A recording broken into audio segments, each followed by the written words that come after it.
দীর্ঘ প্রতীক্ষিত ত্রয়োদশ জাতীয় সংসদ নির্বাচনের তফসিল ঘোষণা হতে পারে 11 ডিসেম্বর। নির্বাচনের সময় যতই ঘনিয়ে আসছে ততই বাড়ছে নিষিদ্ধ আওয়ামী লীগের অপতৎপরতা ও ষড়যন্ত্র।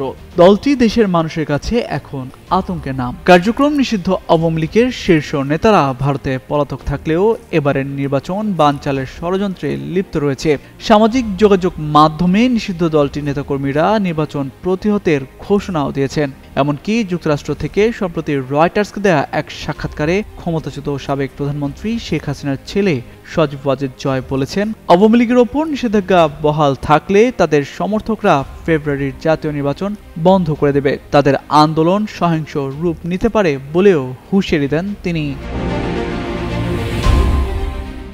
গোয়েন্দা সূত্রগুলো বলছে, নির্বাচন বানচালে চোরাগোপ্তা হামলা ও আগুন সন্ত্রাসের চেষ্টা চালাতে পারে পতিত আওয়ামী লীগ নেতাকর্মীরা। গোয়েন্দা সংস্থার অনুসন্ধানে বেশ কিছু ঝুঁকিপূর্ণ নির্বাচনী আসনও চিহ্নিত হয়েছে। ওইসব আসনে কার্যক্রম নিষিদ্ধ আওয়ামী লীগ নেতাকর্মীরা আইনশৃঙ্খলা পরিস্থিতির অবনতি ঘটাতে পারে এমন আশঙ্কা করা হচ্ছে।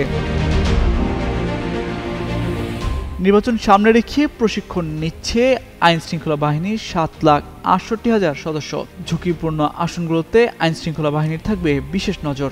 ইতিমধ্যে আইনশৃঙ্খলা বাহিনীর শীর্ষ পর্যায় থেকে শুরু করে মাঠ পর্যায়ে দায়িত্ব পালনকারীদের সঙ্গে কয়েক দফা বৈঠক করেছেন অন্তর্বর্তী সরকারের প্রধান উপদেষ্টা ডক্টর মোহাম্মদ ইউনূস। বৃহস্পতিবার মাঠ পুলিশের কর্মকর্তাদের সঙ্গে মতবিনিময় কালে আইজিপি বাহরুল আলম নির্বাচন সুষ্ঠুভাবে অনুষ্ঠানে বিভিন্ন নির্দেশনা দিয়েছেন।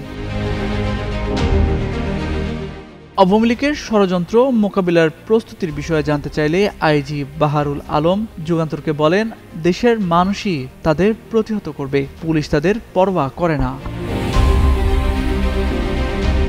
আইনশৃঙ্খলা বাহিনীর একাধিক কর্মকর্তার সঙ্গে কথা বলে জানা গেছে, আওয়ামী লীগ নেতাকর্মীরা কোনো ধরনের নাশকতা চালাতে যেন না পারে সেই বিষয়ে কঠোর অবস্থানে থাকবে আইনশৃঙ্খলা বাহিনী। দেশের সব ঝুঁকিপূর্ণ কেন্দ্র সিসি ক্যামেরার আওতায় আনা হবে। অপপ্রচার রোধে কাউন্টার ন্যারেটিভ প্রস্তুত করে প্রতিটি বিভাগ বা সংস্থার নিজস্ব মুখপাত্রের মাধ্যমে প্রকৃত ঘটনা দেশবাসীকে জানানোর উদ্যোগ নেওয়া হচ্ছে।